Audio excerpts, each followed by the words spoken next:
Hello friends, welcome to our channel. તો આજે હું તમારી સાથે શેર કરીશ સુરતનો ફેમસ સુરતી લોચો અને સાથે લોચાની સાથે સર્વ કરવામાં આવતી ગ્રીન ચટણી અને લોચા મસાલો પણ આપણે ઘરે જ બનાવીશું. વિડીયોમાં જે પ્રમાણે દરેક વસ્તુનું માપ બતાવવામાં આવ્યું છે ને, જો તમે તે જ પ્રમાણે લોચો બનાવશો ને તો આ લોચો પહેલી જ વારમાં એકદમ પરફેક્ટ બનશે.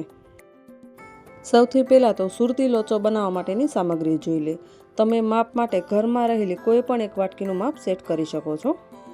તો આપણે 1 બાઉલ જેટલી ચણાની દાળ અને હાફ બાઉલ જેટલા આપણે ચોખાના પૌવા લીધેલા છે. ચણાની દાળને 2 થી 3 પાણીથી એકદમ સરસ રીતે વોશ કરીને તેને મેં 4 કલાક સુધી પલાળી દીધેલી હતી. આ રીતે દાળને તોડવાથી તે એકદમ સરળતાથી તૂટી જાય છે. મીન્સ કે આપણી દાળ એકદમ સરસ રીતે પલળી ગઈ છે. આપણે જે હાફ બાઉલ જેટલા ચોખાના પૌવા લીધેલા ને તેને પણ આપણે એકદમ સરસ રીતે વોશ કરી લઈએ. લોચાનું બેટર બનાવતી વખતે તેમાં થોડા ચોખાના પૌવા એડ કરવાથી લોચો એકદમ સોફ્ટ અને ફ્લફી બને છે. અને હવે આપણે જે 4 કલાક પહેલાં ચણાની દાળ પલાળેલી હતી ને તેને એક મિક્સી જારમાં લઈએ.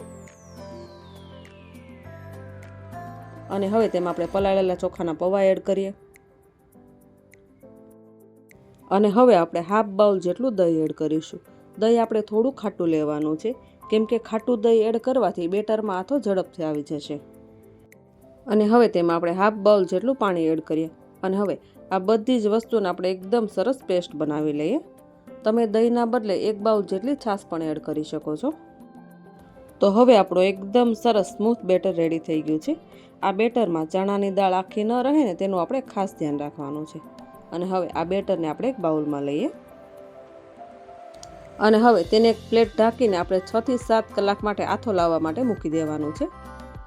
તો હવે 6 થી 7 કલાક જેવો સમય થઈ ગયો છે અને તમે જોઈ શકો છો કે લોચાના બેટરમાં એકદમ સરસ આથો આવી ગયો છે અને આપણું બેટર એકદમ સરસ ફૂલીને ડબલ થઈ ગયું છે. અત્યારે છે ને મારે આ બધા જ બેટરનો લોચો નથી બનાવવો, તો થોડું બેટર છે ને હું સાઈડ પર રાખું છું. અને હવે લોચાના બેટરમાં આપણે મસાલા એડ કરીએ. સ્વાદ અનુસાર નમક એડ કરીએ. અડધી ચમચી જેટલો આપણે હળદર પાવડર એડ કરીએ. 1 મોટી ચમચી આપણે આદુ, મરચાં અને લસણની પેસ્ટ એડ કરીએ. અને હવે આ બધી જ વસ્તુને આપણે એકદમ સરસ રીતે મિક્સ કરી લઈએ. જો તમે લસણ ન ખાતા હોય તો તમે સ્કીપ પણ કરી શકો છો. અને હવે આપણે લોચો બનાવવા માટેનું પરફેક્ટ બેટર બનાવી લઈએ. તો જેટલું બેટર છે ને તેટલા જ પ્રમાણમાં આપણે પાણી એડ કરવાનું છે. હજુ આપણો લોચા માટેનું જે બેટર છે ને તે થોડું થીક છે, તો આપણે થોડું પાણી એડ કરીએ. અને ફરીવાર તેને એકદમ સરસ રીતે આપણે મિક્સ કરી લઈએ. આપણે આ રીતે એકદમ પાતળું બેટર રાખવાનું છે, જેનાથી આપણો લોચો એકદમ પરફેક્ટ બનશે. અને હવે લોચો ઠંડો થયા પછી પણ એકદમ સોફ્ટ રહે તે માટે આપણે 2 મોટી ચમચી જેટલું તેલ એડ કરીએ. અને તેને પણ આપણે એકદમ સરસ રીતે મિક્સ કરી લઈએ. લોચાને એકદમ ફ્લફી બનાવવા માટે અડધી ચમચી જેટલો આપણે ખાવાનો સોડા એડ કરીએ. અને સોડાને એક્ટિવેટ કરવા માટે આપણે 2 થી 3 મોટી ચમચી જેટલું પાણી એડ કરીશું.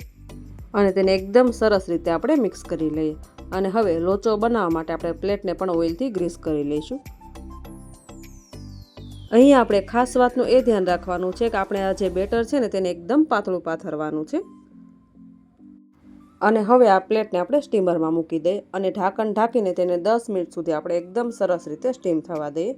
અને લોચો સ્ટીમ થાય ત્યાં સુધીમાં આપણે ગ્રીન ચટણી બનાવી લઈએ. તો તેના માટે મિક્સી જારમાં આપણે 1 બાઉલ જેટલા લીલા ધાણા એડ કરીએ. ચટણીમાં થોડી તીખાશ લાવવા માટે 7 થી 8 લસણની કળી, 1 ટુકડો આદુનો અને 2 તીખા લીલા મરચાં એડ કરીએ. 2 મોટી ચમચી જેટલા આપણે સિંગદાણા એડ કરીએ. સિંગદાણાના બદલે તમે દાળિયા પણ એડ કરી શકો છો. સ્વાદ અનુસાર નમક એડ કરીએ. ચટણીને એકદમ સરસ ખાટી મીઠી બનાવવા માટે 1 ચમચી ખાંડ અને સાથે તેટલા જ પ્રમાણમાં આપણે લીંબુનો રસ એડ કરીએ. અને હવે થોડું પાણી એડ કરીને આપણે બધી જ વસ્તુને આપણે એકદમ સરસ રીતે પીસી લઈએ.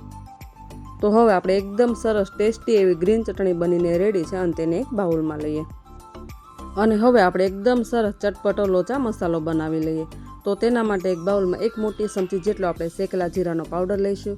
સાથે આપણે 1 મોટી ચમચી જેટલું લાલ મરચું પાવડર એડ કરીએ. 1 મોટી ચમચી જેટલો આપણે સંચળ પાવડર એડ કરીશું. અડધી ચમચી આપણે જલજીરા પાવડર એડ કરીએ. અને હવે આ બધી જ વસ્તુઓને આપણે એકદમ સરસ રીતે મિક્સ કરી લઈએ. તો રેડી છે આપણો એકદમ સરસ ચટપટો એવો લોચા મસાલો. તો હવે 10 મિનિટ જેવો સમય થઈ ગયો છે અને આપણો લોચો પણ એકદમ સરસ રીતે સ્ટીમ થઈ ગયો છે. અને હવે આપણે આ ગરમા ગરમ લોચાને સર્વ કરીશું. તો અહીંયા તમે જોઈ શકો છો કે આપણો લોચો એકદમ સરસ ફ્લફી અને સોફ્ટ બન્યો છે. તો બન્યો છે ને જોતાં જ ખાવાનું મન થઈ જાય તેવો. અને હવે આ લોચાને એકદમ સરસ ટેસ્ટી બનાવવા માટે ઉપરથી તેમાં આપણે થોડું સિંગ તેલ એડ કરીશું. તમે સિંગ તેલના બદલે બટર પણ લઈ શકો છો. અને હવે આપણે જે એકદમ સરસ ચટપટો જે લોચા મસાલો બનાવેલો ને તેને પણ આપણે સ્પ્રિંકલ કરી દઈએ. ઉપરથી આપણે ઝીણા સમારેલા કાંદા અને થોડી આપણે ઝીણી સેવ સ્પ્રિંકલ કરીએ. અને સાથે આપણે ગ્રીન ચટણી સર્વ કરીશું. ગ્રીન ચટણી વગર તો સુરતી લોચાનો ટેસ્ટ તો એકદમ અધૂરો છે. જો તમને મારી રેસીપી ગમતી હોય અને હજુ સુધી ચેનલને સબસ્ક્રાઈબ ન કરી હોય તો ચેનલને સબસ્ક્રાઈબ કરો, જેથી કરીને આવી દરેક નવી રેસીપીના વિડીયોઝ તમને સૌથી પહેલાં મળતા રહેશે. વિડીયોમાં જે પ્રમાણે દરેક વસ્તુનું માપ બતાવવામાં આવ્યું છે ને, જો તમે તે જ પ્રમાણે આ લોચો બનાવશો તો પહેલી જ વારમાં એકદમ પરફેક્ટ બનશે. તો જોયું ને ફ્રેન્ડ્સ, એકદમ સરસ સુપર ટેસ્ટી એવો સુરતી લોચો ઘરે બનાવવો કેટલો સરળ છે. તો આ રેસીપી તમે ઘરે એક વખત જરૂરથી ટ્રાય કરજો. અને હા ફ્રેન્ડ્સ, આ રેસીપીનો વિડીયો તમને કેવો લાગ્યો તે કમેન્ટ કરીને જરૂરથી જણાવજો.